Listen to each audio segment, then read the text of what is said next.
Pag-apod-apod sa tag 5,000 pesos nga financial assistance sa mga nabiktima sa bagyong Odette sa Cordova, hapsay ra apan milanat pa og duha ka oras, una kini nakasugod. Siluan meron din na Adunay live report, May. Yaslan human maapod-apod ang mga dasig sugbo card sa nakalabay mga adlaw nga may sulod nga tag 8,000 pesos nga hinabanggikan sa provincial government, kaganiha ang tag 5,000 pesos na usab nga hinabanggikan sa national government ang nadawat sa mga biktima sa bagyong Odette nga mga tagalungsod sa Cordova. Alauna pa lang sa hapon, anam-anam na nga miabot sa Gabi Evacuation Center ang mga biktima sa bagyong Odette. Kabahin sila sa 1,562 ka mga households sa lungsod sa Cordova, kansang mga panimay, hingpit nga naguba sa bagyong Odette. Sa entrance pa lang, may mga PNP personnel na nga nagbantay aron masigurong may dalang mga ID ug mga dokumento ang mga musulod.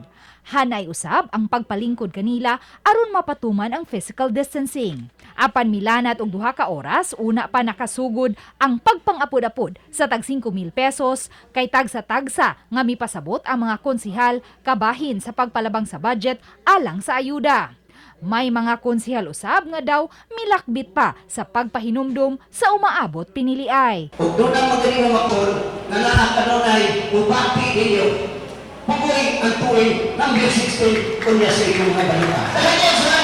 Samtang gipasabot usab ni Mayor Mary Therese Tuichu nga ang giapod-apod karon gikan sa 2.3 milyones pesos nga hinabang gikan sa nasudnong kagamhanan. Hinungdan nga ang 468 lang sa 1,562 totally damaged households lang una ang nahatagan karong adlaw.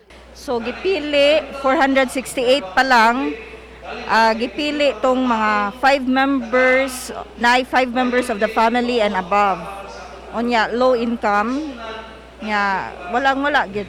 Hinuon gipahibaw usab sa mayor nga sunod semana mahatagan usab sa tag 5,000 pesos ang nahabiling 1,094 totally affected households. Hopefully next week, ma-download na pod ang gikan sa DSWD. Pero ready na daw pod ang funds nga gikan ni Senator Bongo.